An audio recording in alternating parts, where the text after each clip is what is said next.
Well, welcome everyone to today's webinar. We're going to be discussing Canada's internal weather system and why leadership must act today. And we're certainly getting a lot of news and with good cause about leadership on a world scale. We'll be very much focused on Canada's leadership today, which has gotten a lot of press in the last couple of days. So welcome. It'll be a panel discussion, at least to start the session off. And the conversation is anchored in this week's newsletter, of course, which with the same title about our weather system, using that as a metaphor for hot, cold, and weather. The premise is simple but unsettling. Many of Canada's most pressing challenges are not new, not hidden, not unsolvable, yet they persist. So the focus will be very much on Canada's situation, even though it would be very tempting to talk about Canada's situation vis-a-vis the South. But the article argued that Canada has developed a pattern of waiting, extensive analysis, prolonged consultation, aim, and institutional caution that too often delays action. What once looked like prudence now risks becoming paralysis. Waiting, to peace suggests, is no longer neutral. It's shaping outcomes. Waiting is becoming an issue in itself. Finally recognize that maybe it's a cause for action. Tonight's discussion isn't about assigning blame or advancing partisan solutions. It's about understanding why decisions are so hard to make in Canada. And I mean decisions in the broad sense, not just about social matters and social engineering, economic as well, and even structural. On who bears responsibility for acting and what leadership looks like when the cost of delay is rising. With that framing, let's begin. So welcome. Welcome Joseph Schuldhaus. Welcome Bill Jones and welcome Haley Simons. Bill's on Salt Spring Island, Haley's in Vancouver, and Bill, you're here in Edmonton. So Joe, I'm gonna do a brief introduction. I rarely do this, but Joe, you're new to the team. Haley, we haven't seen you for a while, and Bill, you're becoming an old hat. But Joe's a seasoned technology executive and financial professional with over 35 years of experience in a public practice, audit, tax, executive leadership in the hospitality and technology sectors. A CPA, a CMA, Certified Management Accountant, he's widely recognized for aligning technology strategy with core business objectives to drive innovation and growth. He's a former Chief Information Officer of the 555 Group of companies, a developer of West Edmonton Mall, Mall of Alberta, or Mall of America. Maybe they're the same. And American Dream. He led enterprise-scale digital transformation initiatives. He's a frequent international speaker and an award-winning innovator. He's also an entrepreneur and a board member, and now resides on Salt Spring Island. And I had an opportunity to spend some time with him, with Bill, in December. And Haley's a longtime friend, visionary, and influencer. She's never heard me do this introduction before, so if she smiles, you know whether I'm stretching the truth or bang on. But she's the founder of Creativity Alberta and on the board of its U.S. counterpart. Haley has been instrumental in helping the KEI network, which means me, I guess, and its predecessor, the Alberta Council of Technologies, appreciate the merit of the arts, the relevance of merging arts and science, of talking together, and the emergence of the creative economy. She's an Edmonton transplant to Vancouver, where she works in legal services and is helping firms bridge the past and the future of AI. I've invited Haley as a citizen representative for her candid and often provocative insight. She has a manner that you'll all come to appreciate. Bill, on the other hand, is a veteran entrepreneur with 40 years in international business, though he looks so young, advising governments, legal and financial institutions, airlines, real estate developers, and energy companies across Canada, the United States, and the Caribbean. He's a recognized internet subject matter expert for 3 decades. He's helped organizations navigate infrastructure, data, and communications at scale. And he's currently developing the Alberta Economic Embassy, we hope, a next-generation data center, an innovation campus in Edmonton designed to anchor sovereign compute and industrial growth in Western Canada. Bill was recently invited by the KEI network to speak on sovereignty and Canada's geopolitical positioning, especially Canada and U.S. relations. And he and I are sort of warm to the topic, and then we were invited by the Canada Club yesterday to speak on exactly this topic, Canada's sovereignty and getting to yes with the U.S., which seemed to be very well received among what we thought were going to be rabid loyalists, but they were sober, they were respectful, and it led to a conversation which will make today's even richer. So, gentlemen and ladies, I'm going to begin the session with a question for you, the panel, and I'll target you, Bill, for this first one. From symptoms to systems. The newsletter described Canada's challenges as an internal weather system, a set of unresolved issues reinforcing one another. From your perspective, which systemic failure best explains why so many well-known problems remain unsolved? Is it our governance structures? Is it our incentives? Is it our culture, our leadership? Your turn. What is resulting in us simply sitting and waiting to bring about change to solve these issues? It's political incentives and accountability. So our political system rewards short-term and risk-averse actions. And even if those actions are good or bad, the accountability is diffuse. So it really ends up to be a governance issue and an electoral issue that our politicians tend to make no decision, which of course is a decision, and kick the can down into the future. And what we have is not an information deficit. We, even as people and the politicians, know what is the problem. What we have is an ownership deficit. Who owns the problem? There's no accountability on decision making. We pass it, everybody's consulted, but no one's responsible, therefore nothing ships. So within that political safe environment where we need leadership at the top, it's avoided and passed down to the next election, which of course repeats the same scenario. Well, it's fascinating you use the word consultation because it's sort of become the way of life now is if you've consulted, you've done enough. Okay, Joe, your turn, then I'll call on Haley. Yeah, sure. I mean, the core idea as well, all four are intertwined. The primary systemic failures lies in Canada's governance, as Bill alluded to, and the governance structure. It creates a culture of risk aversion, malign incentives, and ultimately a crisis of leadership. The system is designed for stability and administration, not for decisive action and management in a rapidly changing world. Our governance structure is really rooted in 19th century principles of divided sovereignty. And it's ill-suited for the 21st century challenges. Most critical issues from climate change and housing to innovation and national security transcend this rigid division of federal and provincial jurisdiction. This creates a dynamic where collaboration is essential but structurally difficult. The result is a system that excels at administration and process, but struggles with management and outcomes. This structural problem fosters a culture of risk aversion, of political constipation, and bureaucratic inertia. Decision makers become focused on political messaging and compliance rather than bold action because the incentives of the system reward caution and punish failure. This isn't a failure of individuals, but a rational response to a dysfunctional system. This also leads directly to a leadership vacuum. Our democratic institutions have been allowed to decay to the point where we no longer expect them to solve major problems. Caucus and cabinet are constrained by intergovernmental gridlock.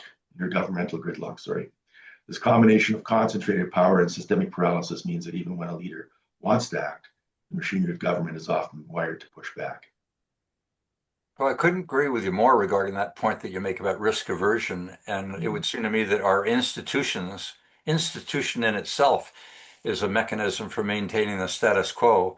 And the lack of management, that is balancing on supply and demand and being allocated authority to make decisions. We've got administrators in droves whose job it is to maintain policy and maintain the status quo. Okay, we've waxed eloquent. Your turn, Haley. What's your perspective on why we have this rigidity, this constant waiting and seeming inability to act and resolve our problems?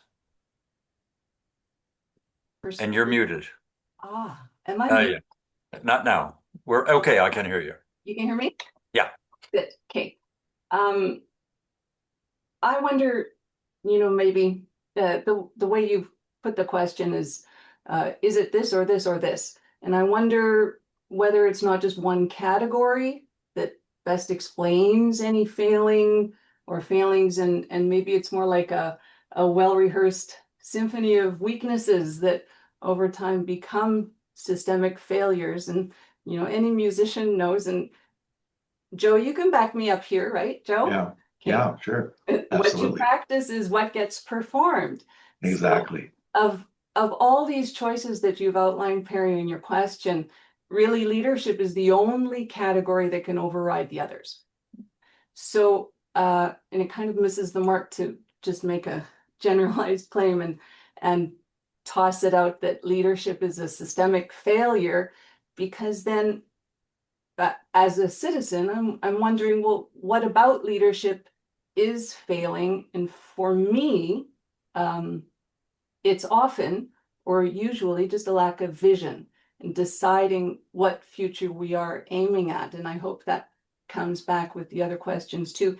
When the vision is absent, complexity becomes camouflage. Over time, we have built a culture of caution.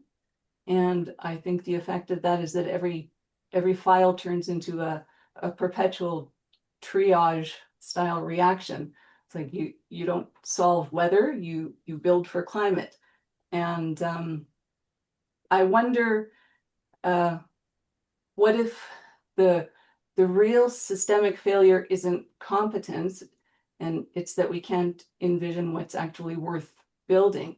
And I think we could probably all agree that proactive is a far better state than reactive, and the only way to be proactive is with a clear vision and decision.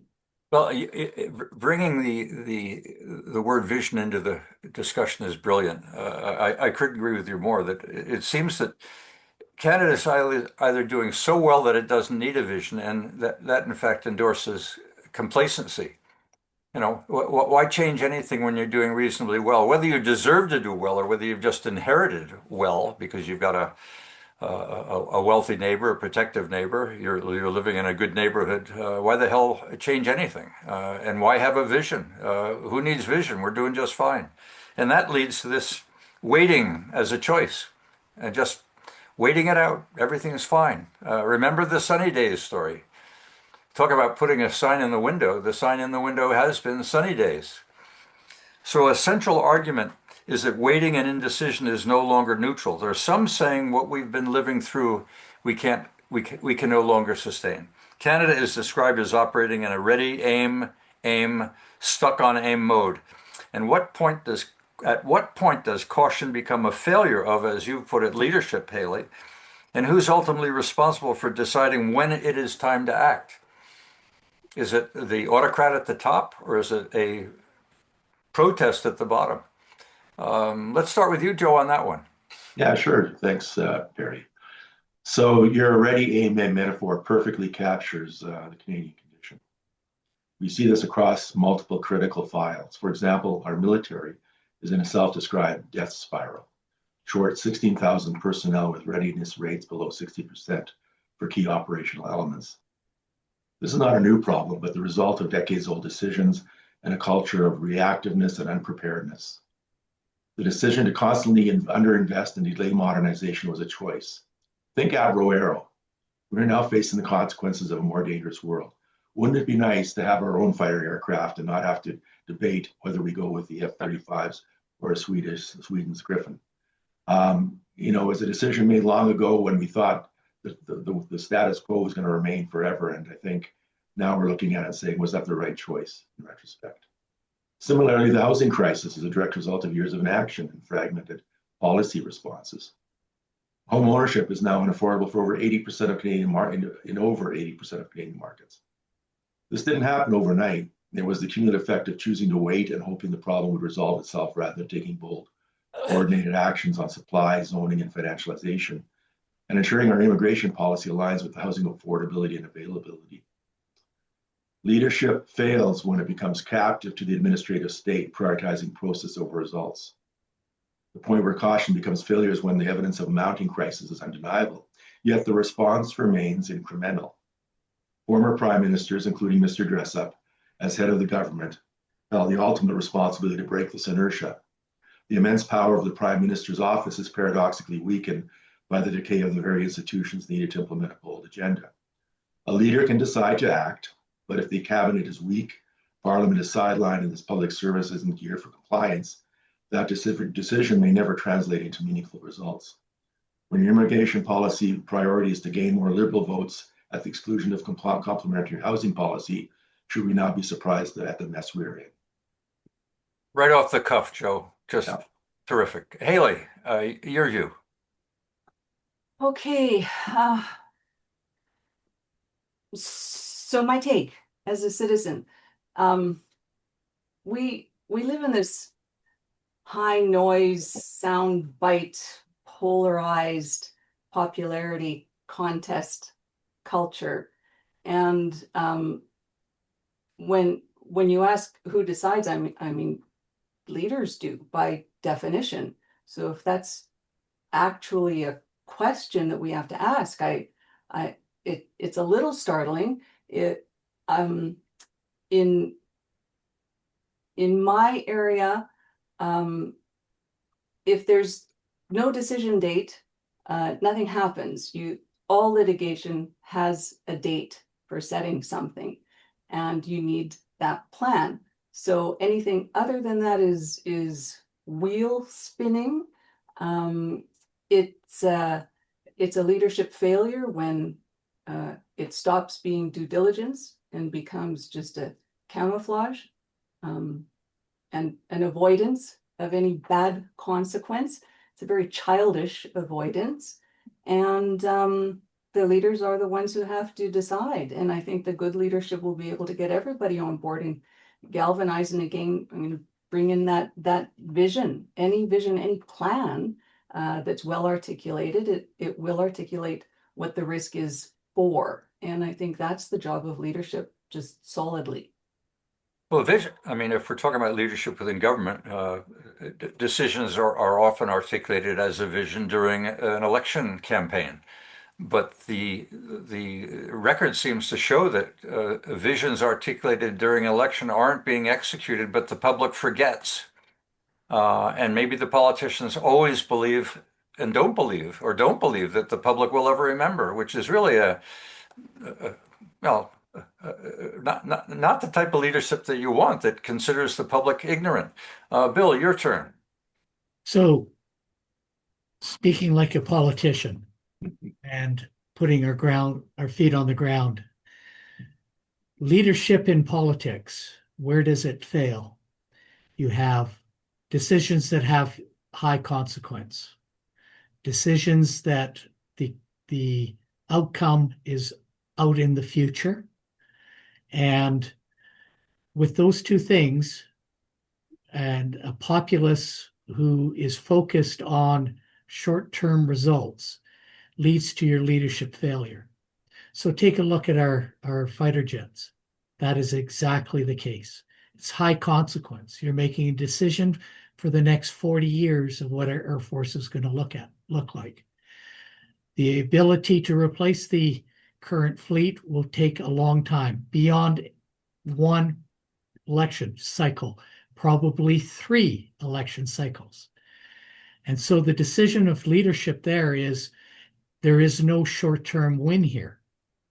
And you're committing billions of dollars. So what do we expect of our politicians if we, as the people, hold them to account on short-term gains or benefits? Anything that's long-term, that is high consequence, high risk, high dollars, and outside their typical seat inside the parliament or legislature, that the decision that they make today will come as a consequence when they're long and gone. Are we expecting a decision from them? No. It'll be waiting is the bet. They will wait and defer to the future. So is the question really a lack of leadership, or are we incentivizing our leadership in the wrong way, that we are not rewarding politicians who actually are statesmen instead of being politicians, that actually have a future vision and not short term? We don't. And perhaps we need to look at ourselves as the people electing our leaders as the issue. Well, it seems to me every time a politician says, look in the mirror, their career is shortened. But I think the point that you're making is in a democracy without an informed constituency, we're all complacent. And in reality, we all become victims if we don't participate. And when people drop out of election, when people don't have a safe place to have a conversation, we're all at risk. Okay, next issue. And you've touched on this already, Joe. I want to talk about administration versus management. I've alluded to my perspective, and I don't think it's alone. I think the business faculties would echo the same sentiment. That administration is basically to maintain policy and ensure the status quo. Politicians shape policy, and they want the public service, therefore, to carry on and execute the policies they put in place. So they're reluctant to delegate, and yet we call them managers and we pay them extraordinary salaries, giving them titles of management, but in reality we expect them to be administrators. So the article suggests that Canada excels at administration, but struggles with management. We optimize process rather than outcomes. How does this distinction show up in your own experience? So this is giving you a chance maybe to share with us something you may well have witnessed in your own lives. And what would need to change for Canada to change for results, rather than simply accept and be compliant? Haley, I haven't called on you first, so let's put you at high risk to sort of jump in this distinction and whether you've shared any of this experience. No, I'm going to be complacent with my answer here. I'd rather hear from those who have actual experience in the administration and management. But well, you must have seen it in the world of law. It's I wonder if it's different, and I think that's maybe a larger question too. If you want to bring in the question of the world of law, then I think maybe that's a larger issue, and we start talking about what the role is of law in our future and in the country. But if I may just come back to Bill's comment, because that really struck something for me. Just the idea of rewarding politicians and incentivizing politicians, and that created some dissonance with my thinking, because I certainly don't think politicians need rewarding if they are truly in service of the constituents and the citizens. So I'm wondering this lack of long-term planning, and what Bill has outlined is really an alarm bell for me, because that means that there is no long-term planning by default. So really important issues like climate change, like water issues, those things get perpetually pushed to the background. I mean, where does that fall? Does it fall with administration or management? I can't see where those land in either of those neat silos. I'm curious and also cautious about assigning those kinds of issues to just administration and management. Well, it seems, I mean, the point that both of you are making, that government has become of late all about getting and retaining power and not executing on a vision. The whole game seems to be polarized into win-lose, without anybody talking about forming coalitions to make a change on an issue where there may be a polarization. But Bill, do you want to add anything further? You want to elaborate and carry on that discussion, or jump into the one about distinguishing administration and management? Yeah, sort of touching on both sides. Politicians are self-interested as anyone else is in the world, so they're looking out for their own self-benefit, and getting reelected promotes that. So that's no surprise that they are short-term. So what happens within our structure is we pass true governance down to the bureaucrats underneath the fickle politicians that come and go every 4 years. We subordinate those decisions down to the bureaucracy. The challenge with bureaucracy is that they're process-oriented and not outcome-oriented. As I've said to others, that you might show up to a form to a government agent and you present and they say you haven't filled box B in correctly. And you'll say to them, but if you don't sign it today, 1 million people will die. And they'll look you straight in the face and say, you haven't filled in box B correctly.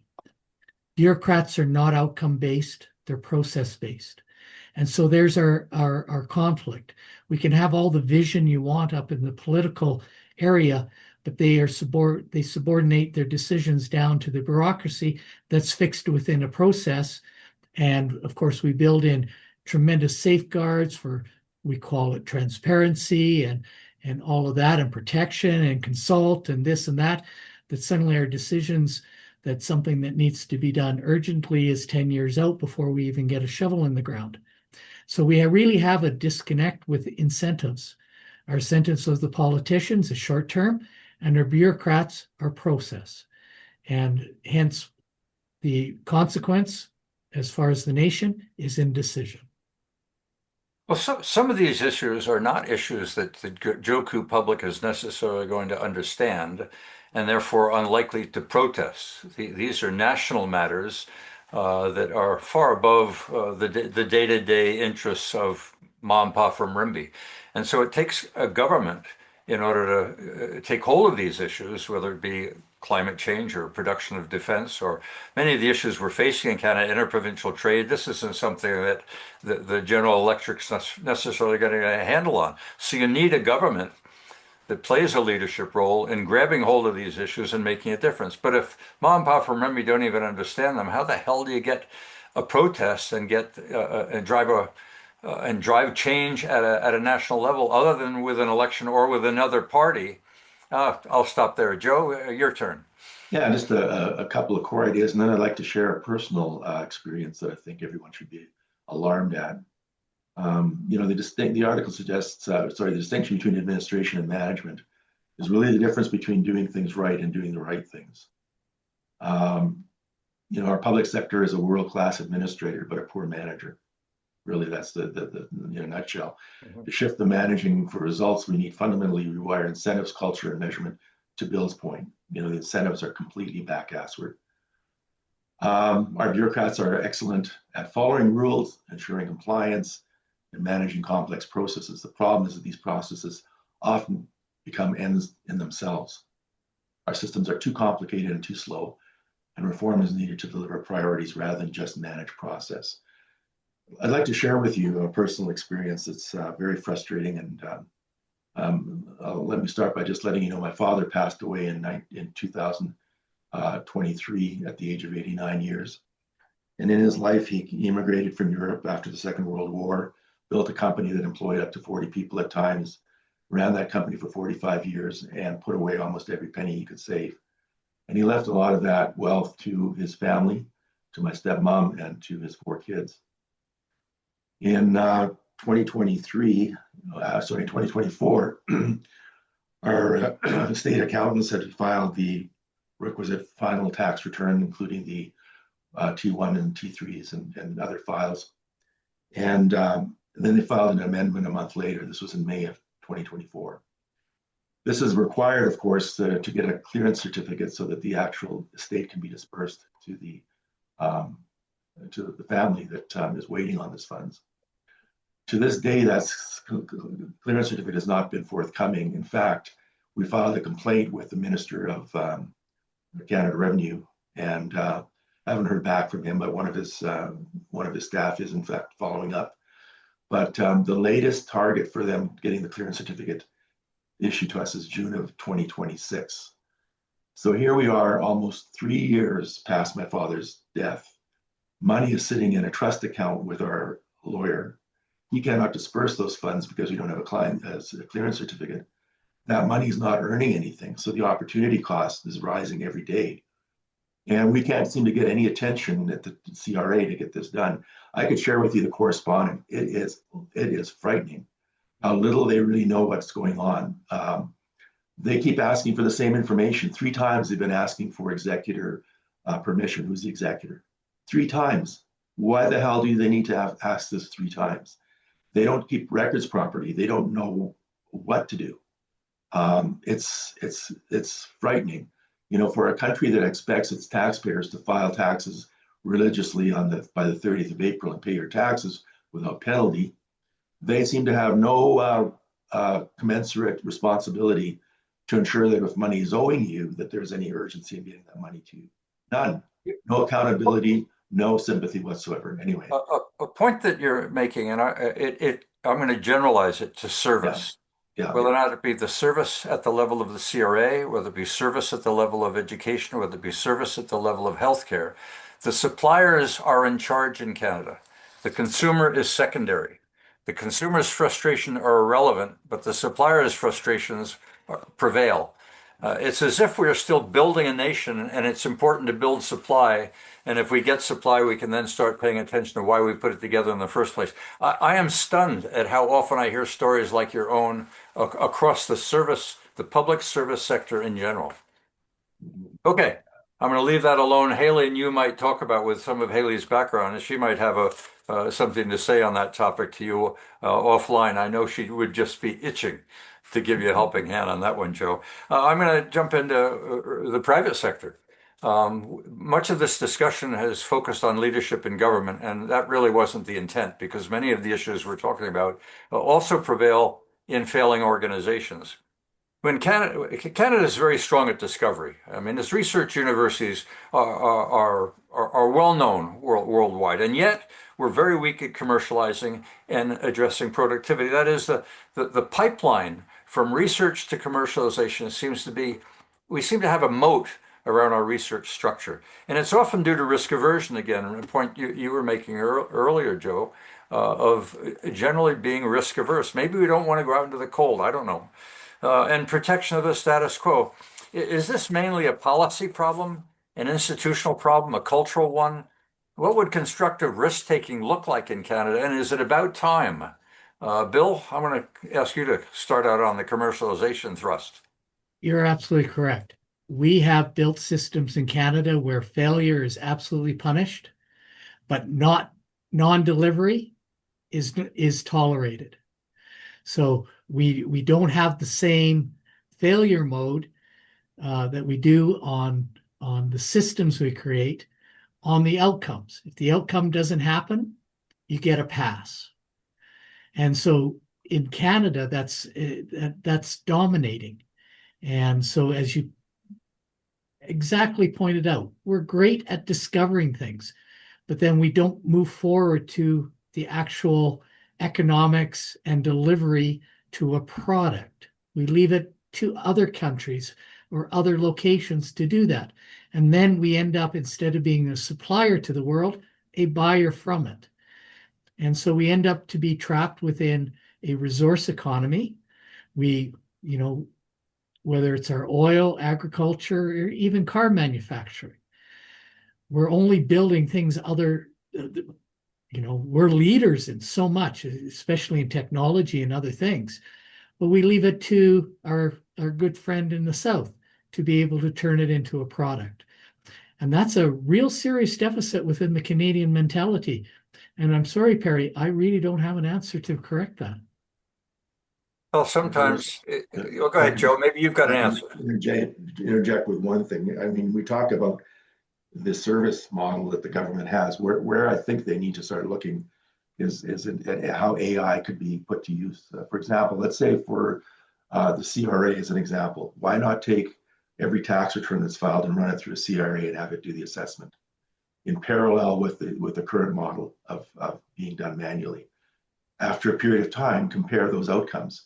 How close did the CRA, so the assessment done by the AI match the assessment done by the CRA staff? If the difference is 95 to 99% correct, and there's only a small difference, why are we relying on these antiquated measures to do these assessments? Why don't we start doing things on an AI model and then just implement internal audits to make sure that the expected outcomes are still happening? I can't see why that wouldn't be the first thing that any department in the government would want to implement. It just makes more sense to me as my own experience with using AIs. I mean, I filed my tax return using AI. I do capital cost allowance calculations by just dumping in my purchases, and it sorts it all, calculates it all, and pumps out a return. It can easily be done. It can easily be done with assessments as well. Well, I sometimes reflect on the fact that much of our research infrastructure is new the lack of networks, and the lack of networks is, again, a byproduct of being relatively new at innovation. And I've often looked for an excuse, citing the lack of mature networks, the mature capital, mature relationships, impeding the capacity to move technology I'm sorry, but you've to an hit innovative the state. daily limit for advanced voice. Okay, go ahead, Haley. Okay, Bill, I love that you mentioned that we have a culture that essentially punishes failure. So in that, I mean, innovation is dead in the water right there. So if I may, just toss out one strong cautionary tale. We seem to always equate innovation with productivity or something that makes money fast. And I'll tell the tale that that started Creative Alberta and started my work with you, Perry, and that is the 9/11 Commission. After that tragedy, came up with a litany of reasons for the tragedy, and one of them was failure of imagination. And I think the imagination is a really key form and a key part of the structure of innovation. So if we're building a culture of innovation, something that actually rewards innovation, I think that is the key part that is missing right now. Perhaps constructive risk is actually just disciplined imagination. Experimentation won't be punished. And I think a key element just to consider is maybe sometimes the failure isn't in the execution, it's in the imagination, and we may be optimizing the wrong future. Okay. We're going to run short on time if I don't rush you through the next couple of questions, so I'll ask you to be brief on it. And it's an important one because it's about unity without centralization. That the news that are called for unity in this nation and alignment across governments and sectors.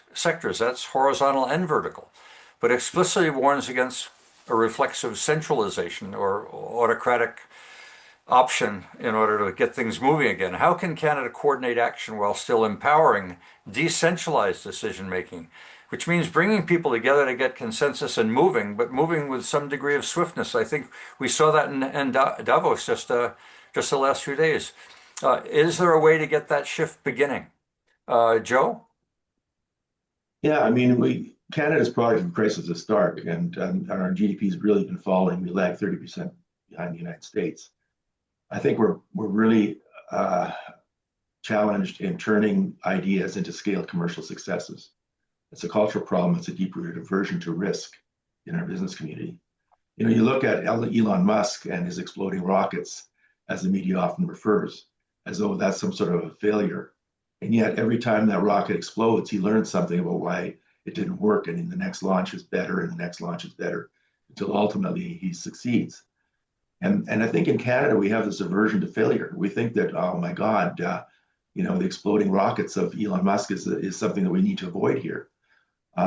Let's take a look at an Alberta situation. The U of A AI department, known for inventing deep reinforcement learning expertise. This was through many years of work by a very dedicated team of AI engineers and physicists. And they joined UK's DeepMind in 2017. And then DeepMind subsequently was acquired by Alphabet AI. And then in January of 23, Alphabet AI closes the Edmonton DeepMind office. I mean, I think sadly, this was Canada's opportunity that was squandered. Were the patents for deep reinforcement learning expertise held onto and licensed by the U of A? I have no idea. At the time DeepMind was considering acquiring the U of A AI team, there could have been a Canadian domicile policy in the agreement for at least 25 years for this acquisition to be approved and binding any successors. So I think often we have a failure of imagination. We have a failure of, well, what could happen here with this invention and how can we maximize the return to Canada and to Canadians? You know, the university is funded through our tax dollars, and yet this technology leaves our country. And I think that's a problem. Bill? Well, I mean, Joe's example is poignant. And let's take a look at inside Canada. I mean, we still have our interprovincial barriers, which is huge. And, if we're looking at trying to as you pointed out, can we create some sort of unity without government centralization? And of course we can. First thing, which would be plainly obvious to everyone, is mutual recognition of certificates, diplomas, and such. So a doctor who gets his recognition in Manitoba can be a doctor in Alberta, British Columbia, and every other province. You would think that would be an easy thing. Do we not trust the other provinces' ability to designate doctors or professional engineers, etc.? And that, perhaps Ontario's is not as strong as Alberta's, so we need to prevent Ontario engineers by working in Alberta and vice versa. I mean, that it's obscene to think that we don't trust other provinces' capability to doctor our patients or build bridges, and yet we do. So we really need to standardize. How do we get past this? How do we get past this? Standardize outcomes, but decentralize the execution. In other words, how Alberta actually works can be Alberta, but the outcomes that we desire, the actual rules of outcomes, we don't want bridges to fall, can be standardized across Canada. And that's the lack of this so-called confederation or federal system, is the Canada is not enforcing the federal opportunity, which is the interplay between the confederated provinces themselves. It's taken a step back. And so we're actually 13 different countries under a little banner called Canada. So I mean, my background is psychology, and using the metaphor of a parent and a child. Canada is behaving like a child, with government being the parent, and you talk about letting go, delegating, deregulating, allowing the enterprise of individuals to flourish, the creativity that Haley will refer to. This country is overprotective. We talk about risk-averse. Risk-averse is you become overprotective and impede the development of your people and impede the development of your economy and impede the development of your nation, either because you're so complacent and you don't think you need it, or we need a crisis. Haley, anything you want to add here? Sure. Just generally, Canada isn't just 13 different countries. I mean, we're many, many, many, many different cultures within each of those countries too. I had a hard time thinking of any other place on the globe that was as heterogeneous as Canada.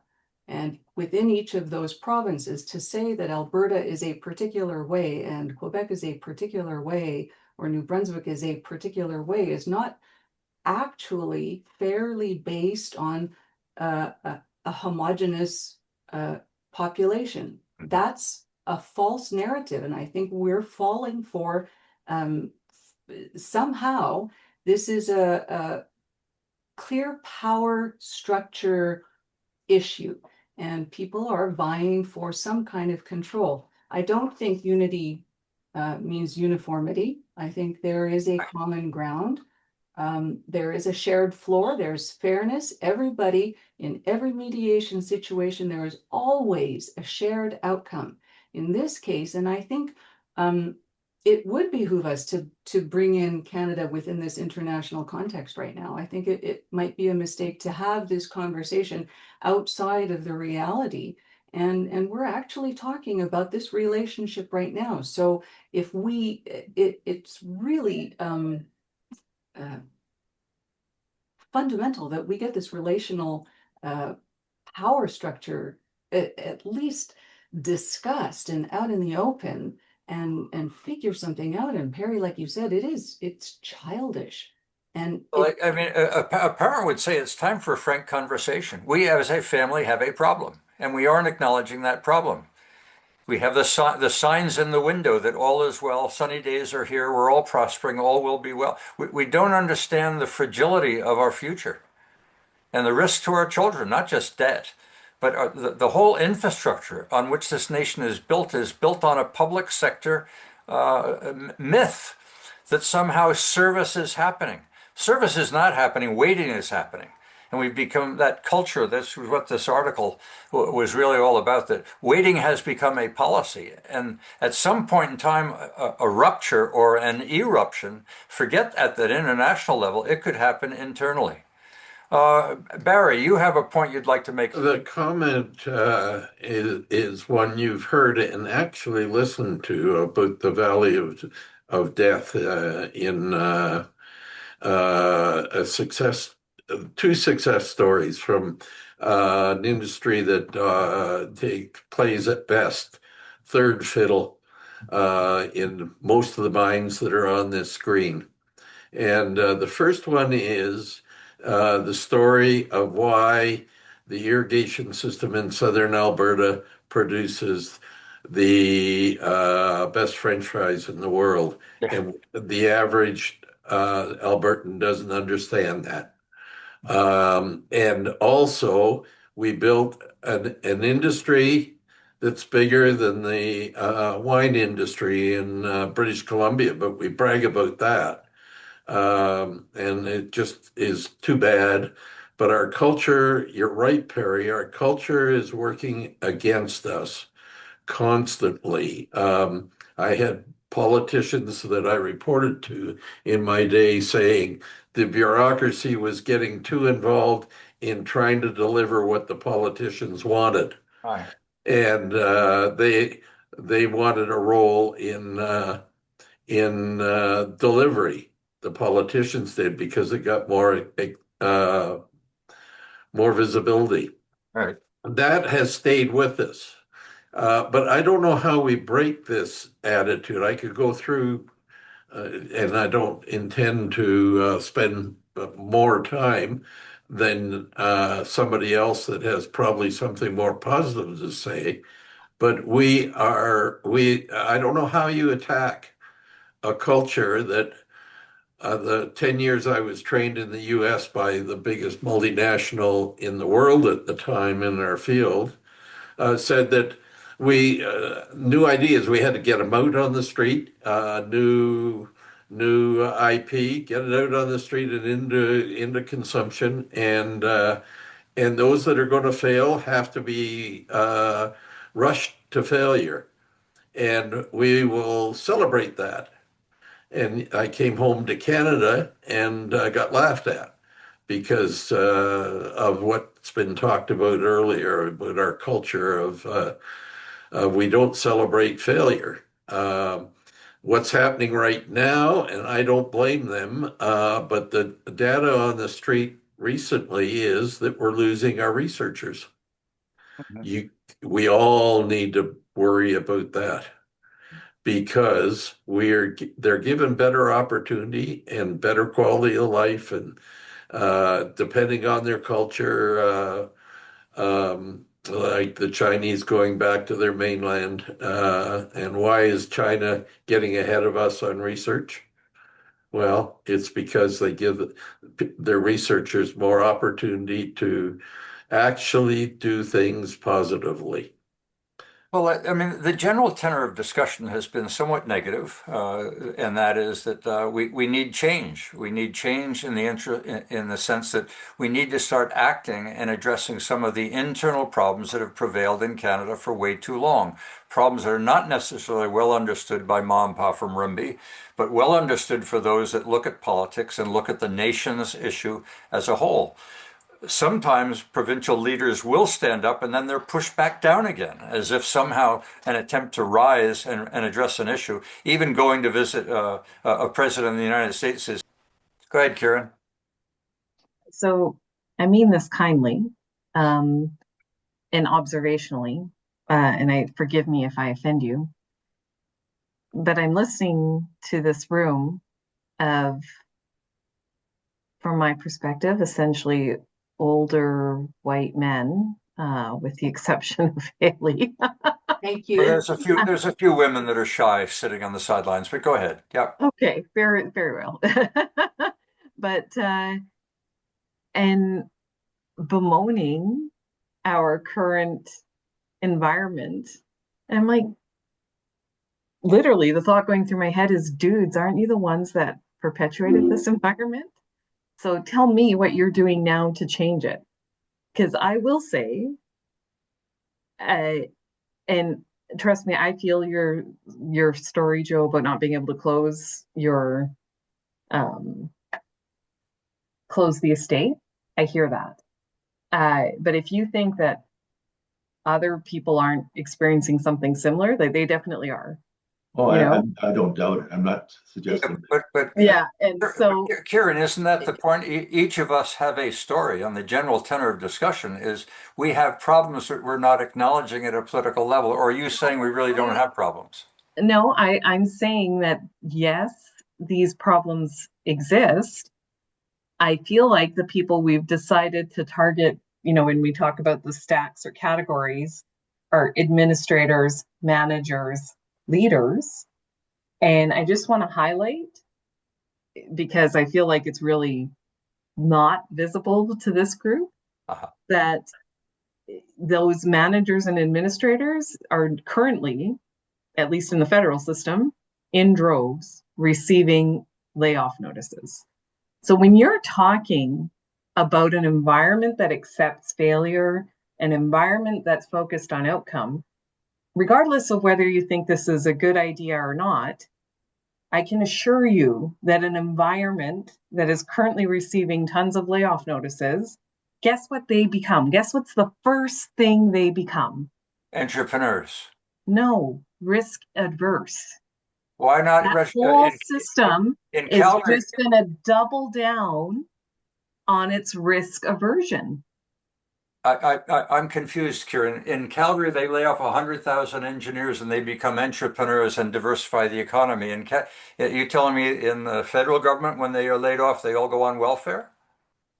I'm saying that what happens within a federal system, when a whole bunch of layoffs happen, I'm not talking about the people who choose to leave the system. Yeah, no, they get laid I'm off. talking about the people who are left in the system. Yeah, it happens. Yeah, it happens. They're like, you're talking about, let's not be so risk adverse, and that reality is just not what those people are facing today.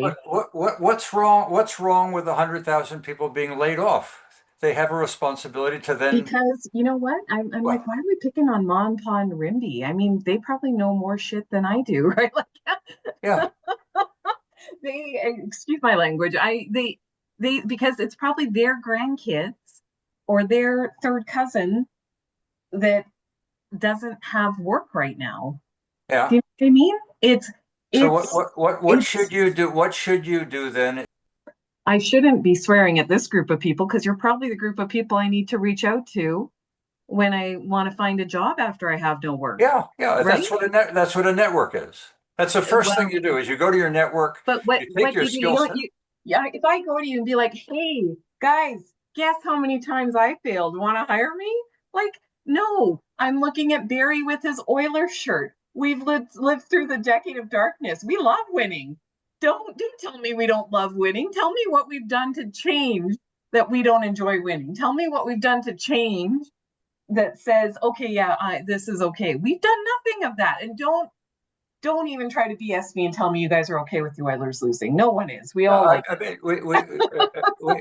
I personally had experience where my dad was laid off a couple of times, got very depressed at one point, and had to seek options. I was fired 5 times. I mean, I had 5 different careers, and many of us have had careers where shit happens, and you got up and you went and you met with your network. You sat down with a conversation with your wife. You looked to move and where there might be work along the line, or you went and got another degree. I mean, people typically, when shocked, react. They don't get depressed and go ask for welfare support. Yeah, go ahead. I'd look at this whole thing of, go out and become an entrepreneur, one of them people, is really not the saving grace that it looks like. You're dealing with a system that 80% of entrepreneurs fail in the first 2 years. They're not helping small business enough. And that's all different parties. They're just not doing enough to help the industries get going. Yeah. Okay. Ilona, let's jump into Ilona for a moment. We've got another woman on the line, and then I'll go to Jeff. Ilona? I have 3 quick points. First of all, the first one, thank you to the 3 speakers, Joe and Haley and Bill. All right, excellent. And I covered the environment business for 9 years for Enviroline News. We were a business environment publication. In 2003 or 4, 20 years ago, I covered an international engineering conference that lamented the state of infrastructure across not just Canada, but across North America. That's the first thing.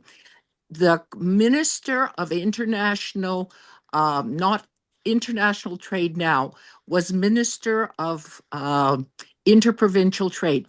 Nothing has changed. They discussed, those engineers, the bottlenecks in interprovincial trade. They are still there. That's the first point. The second point is the cultural differences between, for example, East Indians, who have a 79% rate of entrepreneurship compared to like 7 or 8% in Canada. All right? That's the second point. The third point is if a country loses its vision, a nation is lost. Or if a nation loses its vision, the people are lost. That's a quote from the Bible somewhere. I am not particularly religious, but I think that Canada needs to adhere to a common cultural perspective and start with the music. All right? Remember Canada, we need something like that. By the All way, right? your point of Canada needing to get its act together. I have to say something right here that could be quite provocative and keep this going for a half hour. We have, for the first time in my 50 years in Canada, begun to think as a nation. Thank you, Donald Trump. Yes, yes. And everybody is hitting on Donald Trump. And let me tell you something about Donald Trump, because I grew up on a very large ranch. My father was the herdsman. He did not manage the ranch. And there were some pretty deplorable characters there. Long and short of it was, some army people came, they were there. Their language is terrible. Look at Donald Trump's background. He was to military school. He didn't learn good language there. Then he didn't work directly with the trades, but he's not sophisticated. So he speaks with all due respect to people and even engineers. I know their language. It's a rough, rude language. Right. And, look at his long-term, whatever he's trying to do. He told his daughter, who's no stupid woman, that politics is too ugly. He needs to use ugly tactics because he's not focused on the short-term, reaction to ICE. He's looking long-term. And say what you want, he needs to control immigration in the States to start. And I may have a lot of enemies here. No, I see a couple of people taking deep breaths, but I'll let that pass for a I'm moment. done. Go ahead, Jeff. Go ahead, Jeff. Yeah, so I also lament that Canadians develop technologies often with tax dollars only to see them taken over and be controlled by other countries. And we've seen that in the oil patch, including the Nova Chemicals plant. We see that with AI work being done at the U of A and University of Toronto, the Johns Manville plant in Innisfail. We have lots of ideas, but getting the funding to support and develop it in Canada is lacking. Wait, Jeff, stop just for a second. I need to ask you a question right there. Do you think that the problem that we have is a lack of capital? Well, speaking as an inventor who's had a heck of a time trying to get his ideas off the ground, yeah, it's the issue is we don't look at the individuals. We're looking like all of the programs like IRAP. It's like, show us that you've got a track record of 3 years and that you're growing and that basically you don't need the money, but we'll give it to you if you don't need it. It's the guys who are starting out that don't have the money. But what you've just jumped into is the discussion of government's our problem. The government isn't administering its grants. Hold on a second. It's grants problem. We have created grantsmanship among our entrepreneurs that look to government. The first thing they blame, once again, is we're a victim because government isn't supporting us well enough. And yet the research that we did, ABC Tech before KEI, was our problem was not a lack of capital. Our problem was a lack of appreciating the market. We don't spend enough time looking at market and the market set our product. We're great product builders. We are terrible on the marketing side. We have horrible relational skills. We spend no attention to when the market buys, where it buys, how it buys, when it buys. If we could get our small businesses lined up to understand the power and the relevance of the people that they are to serve instead of the power of their product, we might make some headway. But it's even more than that. Like the examples that I gave, the Johns Manville, the Nova Chemicals, Nova Chemicals was paid for by Alberta taxpayers. When the market turned ugly, they were looking to go into receivership and they get bailed out by a group from the Middle East that takes it over, and it's been profitable ever since because of the market ups and downs. So not having the long-term vision to stick with it and support a company when it's struggling, I think is a shortcoming of the system.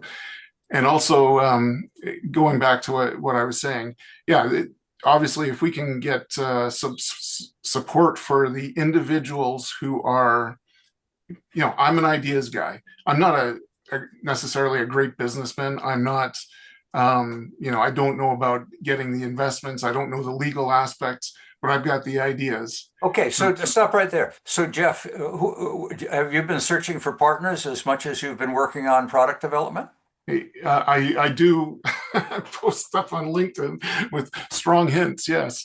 Yeah, but you know where I'm coming from. I mean, the book about building a product is not a business.